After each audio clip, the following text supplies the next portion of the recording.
Hello everyone, I welcome you to my YouTube channel, Sleeping with Killers. Tonight, you'll sink into darkness as we satisfy your darkest cravings for murder. But beware, our guest is no ordinary fiend. He was called the Cannibal of Münsterberg, a kindly old man who butchered and devoured at least 30 strangers over 20 years. Stay with me, and you'll hear how Karl Denke turned kindness into carnage, how he hid human remains in plain sight, sold victims as pork at market, and kept a smiling facade while his secret life hid beneath the surface. By the end, you'll wonder, could your neighbor be hiding a hunger far darker than you ever imagined? Let's get started. Chapter 1. The man behind the smile. He looked like any quiet shopkeeper. Karl Denke was short and round, with a gentle voice and soft gray hair. His face was calm, and his eyes seemed kind. He wore simple clothes, a plain shirt and worn trousers, and an apron when he worked. Every morning, he unlocked the door to his little fruit shop and set out jars of jam and fresh fruit. Locals called him friendly and polite. Denke loved order. His shelves were spotless, each jar lined up just right, labels facing forward, lids screwed on tight. He dusted the wooden counters before sunrise, swept the floor by hand, and polished the glass display until it gleamed. A small bell over the door jangled softly when he opened the shop, and he would step back, bow his head, and offer a warm good day to every customer who walked in. Children trusted him. They tugged at his trousers and asked for a spoonful of jam. He would smile, ladle out a taste, and watch their eyes light up at the sweet, sticky flavor. He would tease them gently. "Careful now, don't spill it on your shirt," and they would giggle, sticky fingers cradling the little morsels. Elderly neighbors waved from across the street, and he would tip his cap in return, pausing to chat for a moment about the weather or the church service. Travelers on dusty roads stopped for a taste of his preserves, and he would offer them a piece of apple or pear, washed and shining, as if it were a gift from a friend. No one ever guessed what lay behind his calm smile. He lived alone in a small, tidy house next door to the shop. From the street, it looked ordinary. A single chimney, faded shutters, and a small patch of garden where he grew herbs and flowers. Inside, the rooms were neat. There was a small kitchen where the scent of sugar and fruit lingered. There was a parlor with a simple wooden table and 2 chairs. There were no family photos on the walls, no clutter of personal mementos, only clean lines and careful arrangement. Only clean lines and careful arrangement. But above the living room was a trapdoor leading to the attic, and in that dusty, low-ceilinged space, shelves held strange jars filled with dark liquid. Some jars were small, others tall, all sealed with wax and heavy lids. He never spoke of them. He never mentioned the hidden door behind a loose board in the back corner, where he kept things no one should ever see. If a visitor asked about noises late at night, he would laugh softly and say it was just the wind. It was just the wind. If someone wondered about the faint smell of iron or oil, he would wave it off as the smell of his workshop equipment. Denke cleaned up carefully. He wiped away drops of something that looked like oil from the worn floorboard. He scrubbed the handle of the trapdoor until it shone. He locked the hidden room and replaced the loose board so seamlessly you would never know it existed. His neighbors thought he was just a quiet man who liked to tinkering away on harmless inventions or repairs. They never imagined the secret life he led above their heads. From early on, Denke showed a strange interest in. As a boy, he played around the family's kitchen, watching his mother butcher livestock, while other children played tag in the yard. He lingered near the butcher's block, fascinated by the neat cuts and the bright red flesh. Later, when he apprenticed in a fruit preserving shop, he experimented with new recipes, grinding fruit and spices into fine pastes, mixing sugar with pectin in precise ratios. But his heart was never in jam alone. He would test combinations again and again, yet always returned to thoughts of meat. He talked of texture, of grain, of how different cuts offered different sensations in the mouth. He wrote notes in a small leather journal, pages filled with sketches of knives and cleavers, diagrams of muscle fibers, lists of spices that might mask stronger flavors. Ground fine, he would write. Tender cut, words that hinted at an obsession no neighbor would guess. As the years passed, his experiments turned darker. He grew restless.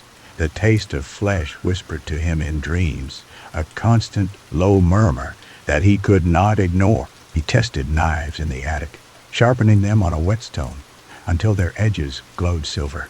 He imagined new recipes in the dark, marinades that would transform the toughest meat into silk cures that would preserve it for years. At night, in the flickering candlelight, he whispered to himself, testing knife weights, imagining hidden recipes, his breath coming in soft hisses. Yet by day, he remained a gentle shopkeeper. He greeted customers as if nothing had changed. He bowed his head, poured jam tastings, and offered generous portions to anyone who glanced at his display. He swept the steps and polished the door knocker. He gave small jars away to poor families, claimed it was his duty to share the sweetness of his preserves. No one suspected the darkness waiting just beyond his living room floorboards. Stories circulated in hushed tones. Some said a traveler vanished after staying the night in Denke's spare room. Others swore they saw lights in the attic at odd hours. A few claimed a faint sound like metal on bone. But just as quickly as the rumors spread, they died. Denke would appear at the church with a basket of preserves, smiling and polite, and the townsfolk would relent. They could not believe that the mild-mannered man who bowed before them and handed out jars of fruit could be anything but kind. Denke's shop thrived. His preserves won awards at fairs. Journalists wrote small notes in local papers praising the best jam in Münsterberg. Tourists from the city made pilgrimages to taste his world-renowned fruit preserves. Denke appeared in the paper once, standing beside a gleaming row of barrels, smiling at the camera, his eyes bright behind round spectacles. That photograph, his only public portrait, would later become one of the most chilling images of a monster. At home, he kept the smell at bay. He draped curtains over the attic doorway when he cooked. He burned strong herbs in the kitchen stove to mask odd odors. He rinsed blood-spattered tools in secret and used acid to melt away stains. If a neighbor complained about a smell of iron, he said it was his new tin cans being soldered shut. He ordered extra hearth fires in the shop each evening so the warmth would carry away any stray whiff. His victims were simple souls drifting in search of work. He offered them a warm meal, a bed for the night, and the promise of steady fruit preserving work. They accepted, grateful for kindness in a hard work. He treated them courteously, talked softly about the shop's success, showed them the attic jars as examples of experimental pickles.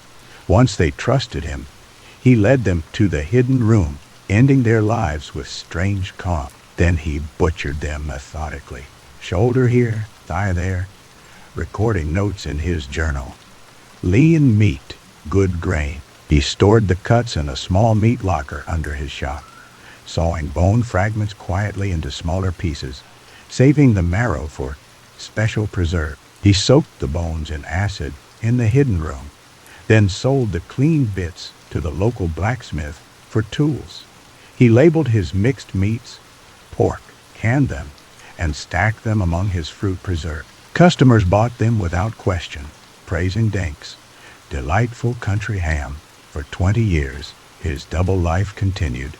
He kept his shop running by day, his workshop active by night. He balanced the books meticulously, wrote long letters about jam production, and kept a network of vendors who praised his clean, sweet products. In a journal entry dated 1915, he wrote, The sweet taste of jam is fleeting. He wrote, flesh, properly prepared, remains a flavor that lingers. I must perfect my recipe. Neighbors never guessed. They saw the packs of preserves handed out at church festivals. They saw his modest gifts of canned meat to widows. They heard only good words, felt only gratitude. Then, in January 1924, a debtor forced his door to collect what was owed. Inside the hidden room, he found jars of pickled organs, bones stacked like firewood, and steel implements stained. He called the police, who uncovered Denke's ledger of victims, names, dates, cuts taken, recipes tested. The town was stunned. The man they trusted, the man they shared their teeth-bright blankets with, stood silent as he led them up the stairs to the attic. Karl Denke was arrested. He confessed in a quiet voice, I was merely preserving for pleasure. I was merely preserving for pleasure. In his cell, he wrote no pleas for mercy, only a final note. The best cut is the heart. He hanged himself days later, leaving behind a legacy more chilling than any fairy tale. Karl Denke's crimes were not born of passion or hatred. They sprang from a cold, deliberate hunger. A hunger he nurtured in secret and satisfied with each new victim he lured into his home. Over and over, his pattern repeated, always the same, each step honed to perfection until it flowed like dark poetry. It began at the edges of Münsterberg. Travelers and drifters, men with no fixed address, passed through town searching for work or a warm meal. Karl watched them from his shop window. Tired faces, ragged coats, hollow eyes. Hollow eyes! He stored their silent desperation in his mind. Then, when the hour was right, he stepped out, apron tied, welcoming smile across his gentle features. Come in, he'd say. You look cold. You look hungry. They followed him inside his small fruit shop, drawn by the soft light and the promise of kindness. He poured soup from a steaming pot, placed a loaf of bread on the table, and sat across from them, leaning forward with interest. Where are you from? He asked. How long have you traveled? He listened intently, offering them a dry crust to dip into the broth. They relaxed. They began to trust him. By the time they finished eating, they believed they had found a friend. The next offer was always the same. You can stay the night in my spare room. I have work for you in the morning. Help me here at the shop. Carry supplies. Sweep the floors. I pay well. With that promise, the men agreed. They swallowed their fears along with the last spoonful of soup and followed him next door to his tidy house. That spare room was plain. A narrow bed, a wooden chair, a small wash basin. A visitor might have called it humble, but welcoming. No sign of anything sinister. Denke shut the door behind them and walked away with a soft click of the latch. The room grew silent. Then, in the dim light, he struck. He never used the same method twice. Sometimes he crept in with a leather belt, tightened it around the man's throat until his eyes rolled back. Sometimes he carried a heavy hammer, the head wrapped in cloth to muffle the blow. Other times he flicked the light off, waited in the darkness, and let the man's own fatigue do the rest. When the life ended quietly, he paused for a moment, listening for any sign of movement, then set to work. The body was dragged to the back bathroom or the cellar, depending on the season. In winter, the cellar was cold enough to keep meat from spoiling. In summer, the tiled bathroom served the same purpose. He had hooks installed in the ceiling, solid iron fixtures that could bear any weight. He tied ankles to the hook, letting the corpse hang upside down, blood draining free into a bucket. Then the knives came out, a small sharp blade for delicate cuts around the joints, a larger cleaver for heavy bone. He worked with machine-like precision, separating muscle from sinew, dividing the limbs at the joint. The sound of blade on bone was crisp, echoing in the room until it was gone. He wore no gloves. He felt more control that way, his bare hands slipping over flesh, gauging its texture, testing its firmness. He wiped the blade onto an old rag, never once allowing a drop of blood to soil the floor.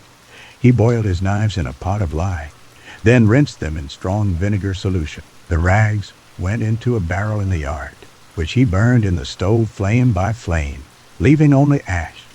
The meat itself was a treasure. He cut the larger chunks into neat fillet and hung them in a smokehouse he built behind the shop. He seasoned them with a secret blend of salt, pepper, and exotic spices he ordered from faraway cities. He tested new flavors nightly, pinching off a morsel to taste by candlelight. He wrote notes in his leather-bound journal. Thigh meat, tender, mild, try less salt. Liver, rich, strong, needs applewood smoke. The entries were clinical. No remorse, only curiosity and methodical record-keeping. Once a week, he canned his products. He rolled out brown butcher's paper on his kitchen table, spooned the meat into small tins, and sealed them with wax. Each can he labeled country ham or smoked pork, in the same neat script he used for his fruit preserves. He stacked them in the shop's back room, side by side with jars of jam. On market days, he packed them into wicker baskets and guided travelers down the street to the bustling stalls, where the tins sold at a bargain price. Customers praised the flavor. Best ham I've ever tasted, they said. So tender, perfect for stew. Denke nodded and smiled, accepting their compliments without giving away a trace of the truth. Even after weeks of processing, a strong, meaty smell drifted from his cellar and smokehouse. Neighbors wrinkled their noses. "What is that?" they asked. "Denke's preserves are fermenting again," villagers whispered. "I heard he's started smoking meat." Denke invited them in, gave them a small jar of pickled meat. "A new recipe," he explained. A new recipe, he explained. "Try it on your next loaf of bread." They tasted it, smiled, and carried it home. Suspicion flickered now and then. A child peeked into his window at dusk and saw a candle glow behind the attic door. A neighbor heard a guttural thump deep in the night. Someone saw Karl carrying heavy tins from the cellar at dawn. But when questions came, Denke answered calmly. "I'm experimenting with new flavors," he'd say. "I need more space to store equipment." One woman asked about the smell. He laughed and said a wild boar had spoiled. The townspeople accepted his answers. They trusted him. He had been kind to them. Sometimes a man screamed, a single sharp cry that cut through the night air. Denke paused his work, listened. The kitchen kettle hissed. He knocked on the neighbor's door. "Sorry," he said, dropped a heavy pan. The girl next door frowned, but said nothing more. The next morning she found her own pan dented. It fit the story, so she believed it. In the hidden attic room, Denke stored what he could not can or smoke. Jars bulged with organs, hearts, kidneys, brains, floating in brine. He scraped the fat from the bones, melted it down for soap. He dried the skin, then cut it into strips that he sold to a leather worker for gloves and belts. Once, he sold a sack of bones for 10 marks to a traveling tanner. He told the tanner they were animal bones from an old slaughterhouse. Denke's ledger contained over 30 entries by 1924. Dates, short descriptors, nothing more. They read like order forms, not human lives. Then came December 1924. Karl had grown bolder. He invited a group of workmen to help expand the shop's roof. They worked all day, smoking pipes and praising his efficiency. That night, Karl offered them hot stew, made from his new pork recipe. Several men lingered, tasting the broth, leaning back contented. It was their last meal. Word reached the police when one of the men failed to return home. His family went to the town hall, worried. The mayor dispatched officers to Denke's house. They knocked in the early morning. Karl opened the door in his nightshirt, yawning. He let them in, offered them tea. He led them to the cellar, where the stench hit them like a wave. Thick, rotten, metallic. The first officer gagged. Led by Karl's calm voice, they walked into the basement. Jars lined the shelves.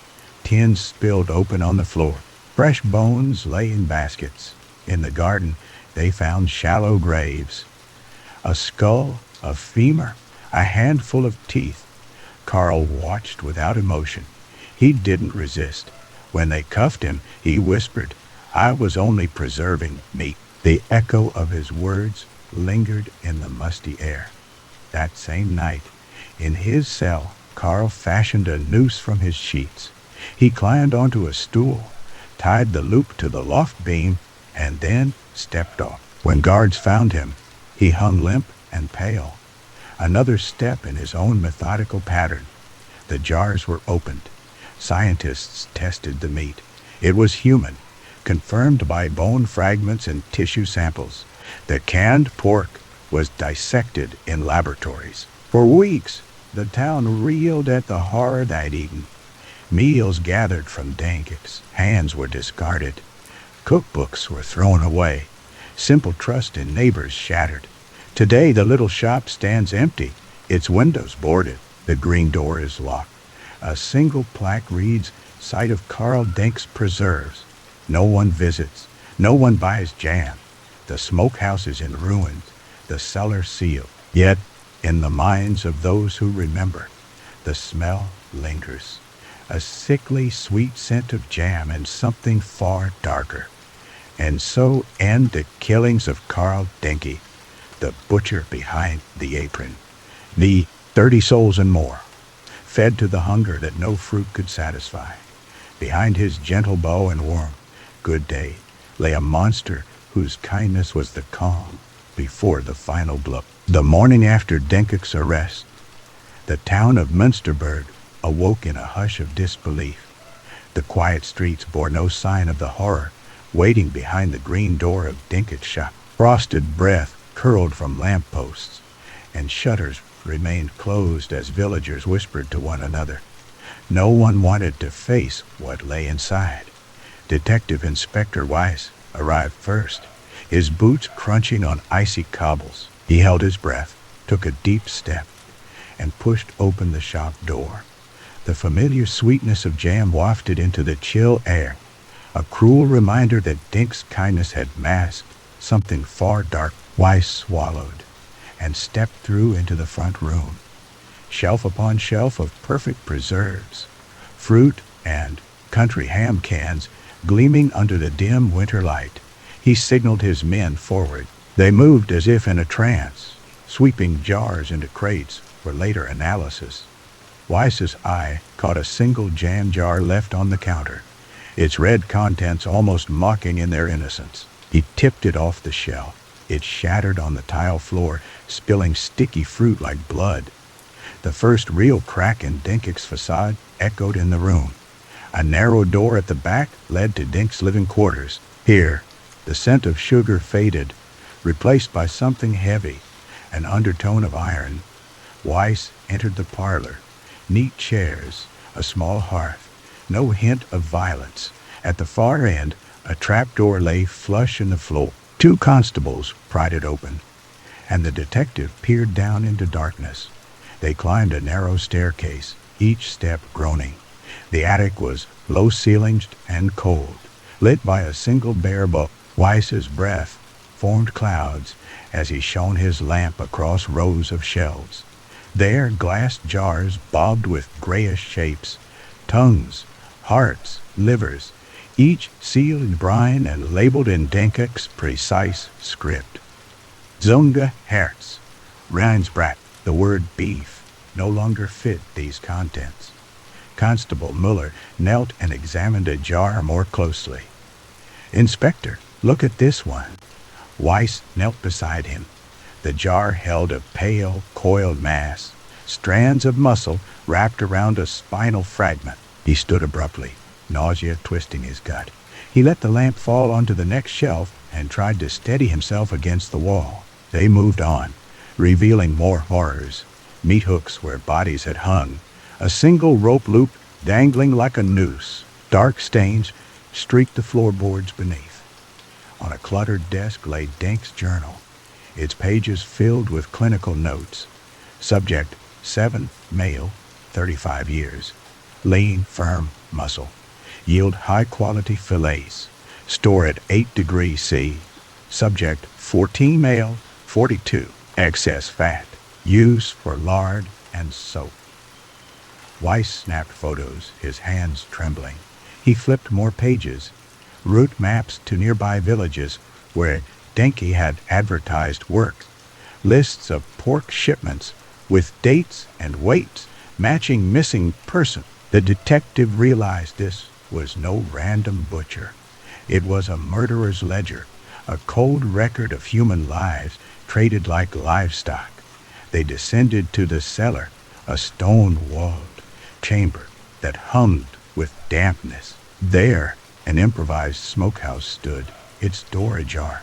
Inside, rows of tins stamped Denke's finest country ham lined the racks. Many were opened, some half empty, others empty, but for a few greasy fragments. Weiss pried a tin from its shelf and twisted off the lid. The meat inside was pale, fibrous, unmistakably human. He held it at arm's length, swallowing against bile rising in his throat. Next to the smokehouse, on a rough wooden bench, lay butcher's tools, cleavers, bone saws, curved knives, each blade stained and sharpened to a lethal edge. A set of hooks, chains, and shackles hung from the rafter. A bucket in the corner collected drips of old blood. The constables snapped photos and sealed the room shut, their faces grave. Back upstairs, the police found jars of fat and soap molds in the pantry. Denke had boiled human adipose tissue into lye soap, labeling bars pure Castile. Neighbors had washed with that soap, unaware of its source. On a shelf above the stove, glass jars held pickled organ fragments, eyes, ears, a severed hand with a gold wedding band. Weiss stared at the rings, wondering whose life ended so suddenly. Outside, a crowd had gathered, drawn by the flashing lights and murmured rumors. They pressed against the windows, staring at the crates labeled evidence. A woman pointed at the jam shelf. "He gave me that strawberry jam yesterday," she whispered. "My daughter ate it." A hush fell as they imagined what else Denke's shop had hidden. The investigators pored over every inch of Denke's property. They dug in the garden behind the outbuilding and uncovered shallow graves, bones wrapped in cloth, too fragile and brittle for canning. Teeth and jawbones lay scattered among dead roots. They found a pile of leather strips and a locked trunk, skin tanned into belts, straps, and pouches. One leather pouch still contained a few clumps of hair. Each discovery twisted the town's sense of reality. Here was the man they had trusted with their children, the one who donated preserves to the church, the one who swept the steps and smiled at neighbors. He was a monster disguised in an old man's face. The town's butcher, called in for consultation, stood silently in the cellar as officials opened several tins. He tasted a scrap of meat, just to confirm the texture, and finally shook his head. "I've butchered pigs and cattle," he said quietly. This is nothing I've ever seen. Birds maybe, but no livestock." His voice cracked under the weight of that truth.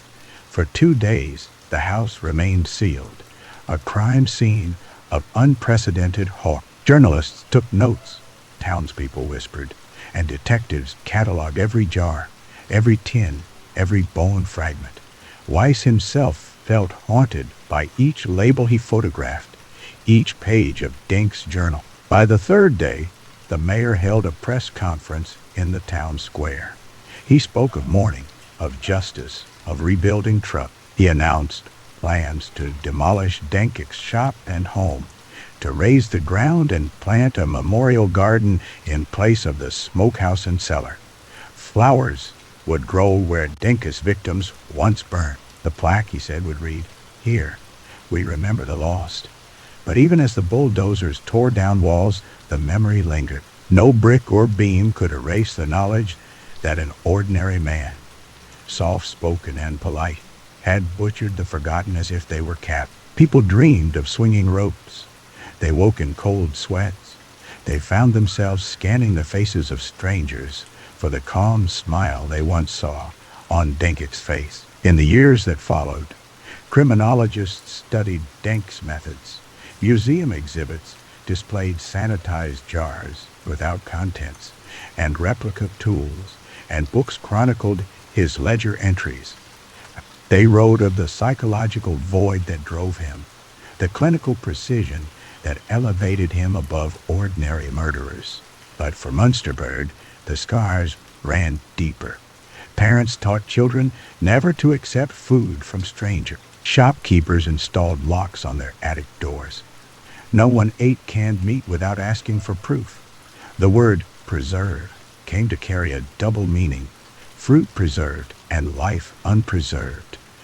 And on winter nights, when the wind howls through empty streets, some say you can still smell the faintest trace of Denke's brine, a warning in the darkness that monsters can hide behind the warmest smoke. The wrecking crews arrived at dawn, their engines shattering the fragile quiet that had fallen over Münsterberg since Denke's house was sealed. Neighbors stood bundled in heavy coats, clutching cups of coffee, their breath clouding in the cold air. Some looked away as the green door splintered. Others watched numbly as walls came down, brick by brick. A memorial garden would follow. Officials promised a place of flowers and remembrance. But in the hearts of the townspeople, a darker garden of memory had already taken root. In the weeks after the demolition, families gathered in hushed parlors to revisit the horror. Mothers taught their children about stranger danger in new, urgent ways. Never eat food you didn't see made, they warned. Shopkeepers hung no entrance signs on back doors. Even the local butcher, once flattered by Denke's praise of his trade, now wore an uneasy look whenever he wrapped a cut of meat in paper. The simple act of buying food became fraught with suspicion. Detective Inspector Weiss walked the streets in the early mornings, checking that no jars remained hidden on shelves, that no cellars held unwanted secrets. He spoke to every neighbor who'd once praised Denke's kindness, asking gentle but firm questions. Did you ever see him carrying tins at dawn? Did you smell anything odd near your kitchen door? Each answer chipped away at the old comfort. Even the friendliest face now carried a question mark. Across town, the church held a service for the forgotten, the pews filled with men who might once have dined on Denke's country ham, with women who kept jam jars in pantry shadows, their lids sealed, but their trust broken. The pastor spoke of forgiveness, of healing, but his words trembled. Forgiveness felt impossible when every meal could have been a last meal, when every bite might have carried someone else's life.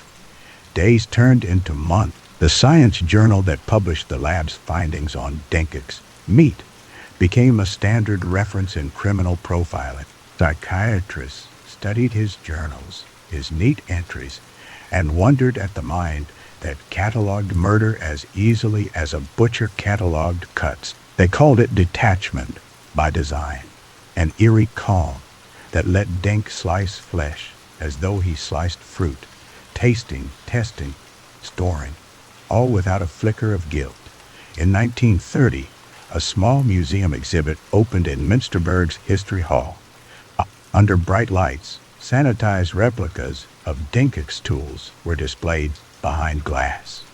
A single jar of clear liquid held a curled piece of wax, the closest the curators could come to preserving the memory without the horror. A plaque read simply, "Tools of Karl Denke, 1903-1924, used in the murder and processing of more than 30 victims.